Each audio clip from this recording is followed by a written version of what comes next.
निवडण्याचं मी काम करतोय, त्याच्यामध्ये तुम्ही पण त्याच्यामध्ये लाभ घ्यावा एवढंच बोलतो. जय हिंद, जय महाराष्ट्र.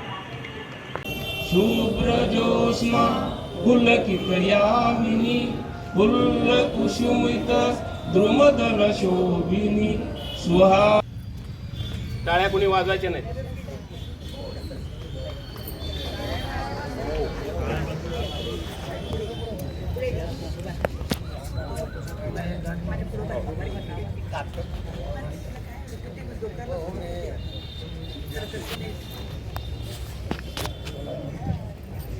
एक साथ सलामिया आमदो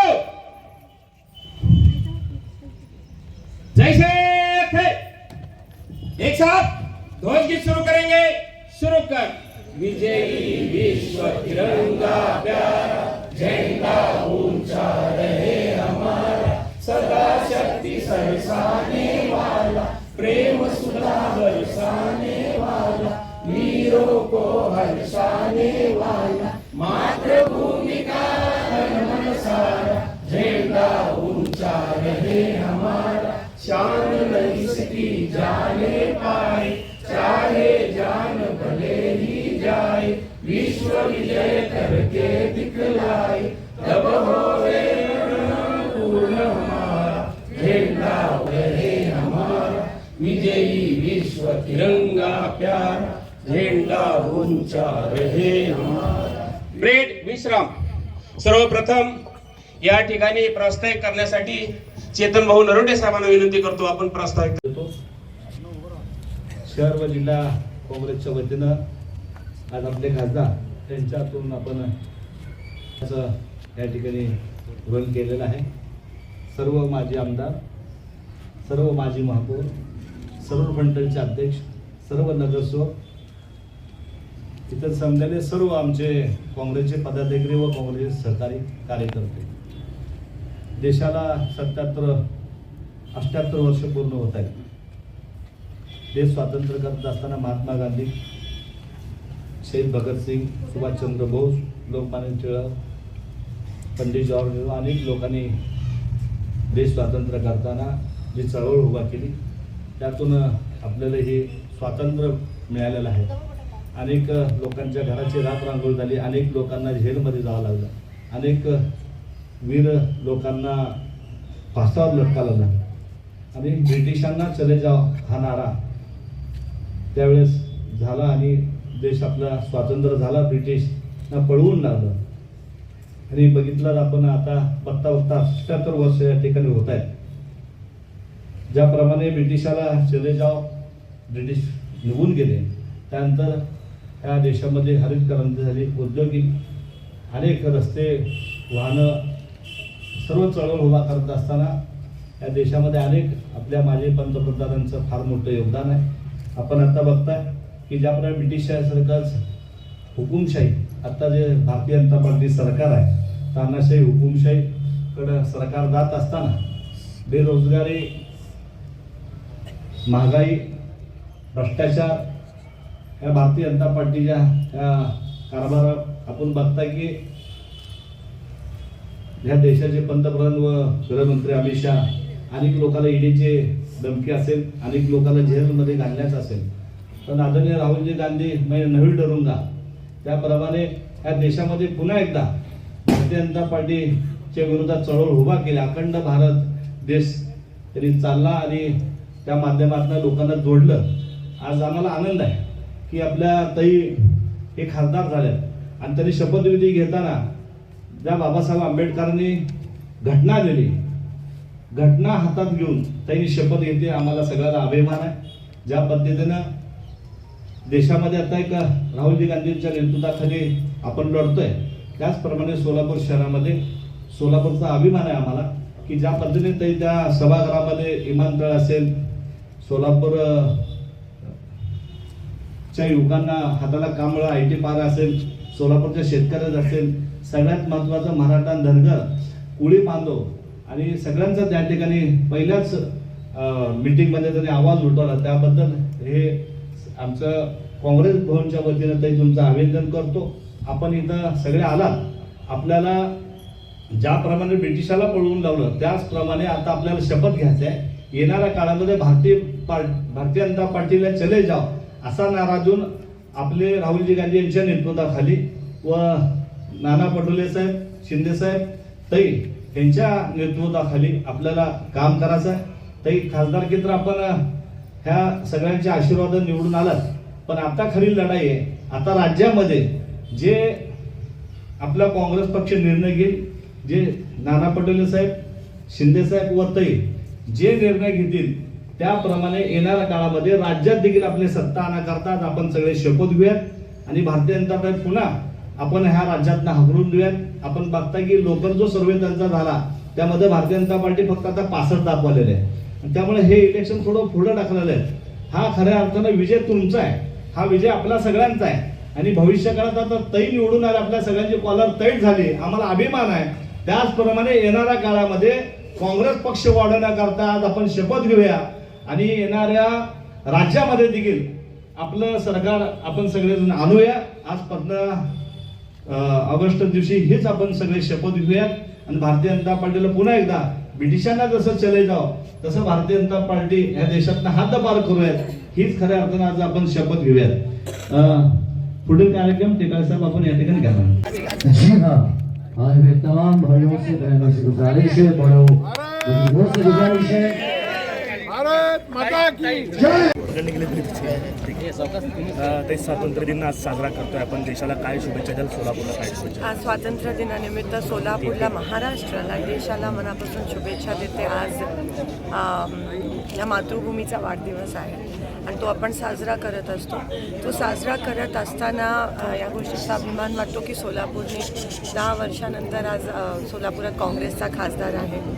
त्या लोकशाहीच्या मंदिरात पहिलं पाऊल घेताना हीच जाणीव होते विनम्रतेपूर्वक की आपण लोकांसाठी काम करतो. देशसेवा ही सर्वात मोठी, सर्वश्रेष्ठ सेवा असते. सगळ्यांच्या नशिबात नसतं की बॉर्डरवर जाऊन लढावं, पण आपल्या घटनेने, आपल्या संविधानाने, आपल्या लोकशाहीच्या पद्धतीने आपल्याला लोकसभा दिली जी लोकांसाठी आहे. आणि खरं तर लोकप्रतिनिधी खासदार म्हणून जरी निवडून आलो तरी शेवटी आपण लोकांचे सेवक असतो. ही भावना आपल्या आणि ही संकल्पना जी आपल्या संविधानाने दिली ती अतिशय सुंदर अशी आहे आणि आज त्या माध्यमातूनच आपण सगळे काम करत आहोत. पण कुठेतरी या संविधानाला आज जे सत्ताधारी आहेत ते खतरा पोचवत आहेत, ते संविधान बदलण्याचा कट कारस्थान करत आहेत. बाबासाहेबांनी दिलेलं, संविधानाने दिलेलं जे आरक्षण आहे ते खाजगीकरणाच्या माध्यमातून संपवण्याचं षडयंत्र हे सरकार करत आहे. अनेक असे विषय आहेत जे लोकशाही आणि संविधानाच्या बाहेरचे, म्हणजे विरोधातले आणि बाह्य विषय आहे जे हे सरकार त्यांचा अजेंडा पुश करण्यासाठी करत आहेत. अशा वेळेस आपले महात्मा गांधी आणि अनेक असे ज्यांनी या देशासाठी लढा लढला आणि त्यांची जी विचारसरणी आहे, एक सेक्युलर विचारसरणी, एक सर्वधर्म समभावच्या पिंड आहे आपल्या देशात. हे इलेक्शन त्या दृष्टिकोनाने महत्त्वाचं होतं कारण का भाजपनी देशभरात साम दाम दंड भीती ईडी पैसे सगळं वापरून सुद्धा लोकशाहीचा विजय झाला. ह्याचा अर्थ असा आहे की तुम्ही तुमची विचारसरणी भारत देशाच्या लोकांवर थोपवू शकत नाही. आमची विचारसरणी सर्वधर्म समभावाची आहे. आमची विचारसरणी ही संविधानावर चालणारी आहे. आमची विचारसरणी ही लोकशाहीला मानणारी आहे. आणि भाजपनी कितीही प्रयत्न केला तरीही विचारसरणी कधी संपू शकत नाही. तो आपल्या भारत देशाचं पिंड आहे. ह्या वेळेस तो लोकांनी सिद्ध केला आणि एवढ्या मोठ्या प्रमाणात लोकशाहीच्या सोबत लोक उभी राहिली आणि लोकांनी लोकशाहीचा विजय करून दाखवला. मला असं वाटतं म्हणून हा आजचा दिवस हा खूप साजरा करण्यासारखा आहे. आणि आपण सगळे आज काँग्रेसी म्हणून आपण वचन घेत आहोत की ही लोकशाही आपण टिकवणार, हे संविधान आपण टिकवणार. आणि भाजप ची जी लोक आहेत जे संविधान विरोधी आहेत, जे लोकशाहीच्या विरोधी आहेत, ते खरं तर देशाच्या विरोधात आहेत. ह्या मताची मी आहे. आणि म्हणून आता काही दिवसात महाराष्ट्राची देखील निवडणूक लागणार आहे. तुम्ही बघा त्या निवडणुका पण पुढे ढकलण्याचं षडयंत्र करत आहेत. म्हणजे त्यांना कोणतीही संविधानाने दिलेली गोष्ट मान्य नाही आहे. सगळ्या गोष्टी त्याच्या बाहेर जाऊन करण्याचा प्रयत्न करतात. आज सोलापुरात महापालिकेची 3 वर्ष झाली निवडणुका नाही आहेत. ते पण संविधान बाह्य आहे कारण का ते मागच्या वेळेसच 3 वर्षाखालीच व्हायला पाहिजे होता. आज पाणीपट्टी 10 पट वाढवली आहे. पूर्ण सगळीकडे त्याचा इफेक्ट मोठ्या प्रमाणात होतोय. सगळे अन्यायकारक निर्णय हे भाजप सरकार घेतं. आम्ही त्याचा निषेध करतो. पण आजचा दिवस आजचा लोकांचा दिवस आहे, ह्या मातृभूमीचा दिवस आहे. तो साजरं करताना आपण वचन घेतोय की आपण ह्या देशासाठी आपल्या शेवटच्या श्वासापर्यंत सेवा करणार आणि लोकांसाठी आपण शेवटच्या श्वासापर्यंत आपण सेवा करणार आहोत, त्यांच्यासोबत आहोत. हा काँग्रेसचा पिंड आहे आणि तो हक्क आमच्याकडून कधीही कोणी घेऊ शकणार नाही. स्वातंत्र्याच्या 78 वर्षांनंतर देखील राज्यातले अनेक समाज जे आहेत ते अस्वस्थ आहेत. मराठा समाज असेल, धनगर समाज असेल, आणि त्यांचा महत्त्वाचा सरकारवरती विश्वास दिसत नाही आहे. ते लोक सरकारवरती विश्वास ठेवणार तयार नाही आहे. या समाजांच्या अस्वस्थताकडे आणि सरकारवर असलेल्या विश्वासाकडे नाही, नक्कीच मी हा विषय लोकसभेत पण मांडला आणि महाराष्ट्रात एक तणाव मुद्दामून वाढवण्याचा आणि संतुलन बिघडवण्याचा प्रयत्न करते. राहुलजी गांधी खूप दिवसापासून आम्ही मागणी करतोय की जाती जनगणना झाली पाहिजे. त्याशिवाय कोणतेही आरक्षण शक्य नाही आहे. महिला आरक्षणापासून देखील ते मराठा धनगर आरक्षणापर्यंत हे शक्य नाही आहे. मला माहीत नाही सरकार हे का करत नाही आहे आणि म्हणून मुद्दाम ह्या देशाच्या वंचित लोकांना देशाच्या संपत्तीपासून दूर ठेवण्याचं कारस्थान भाजप.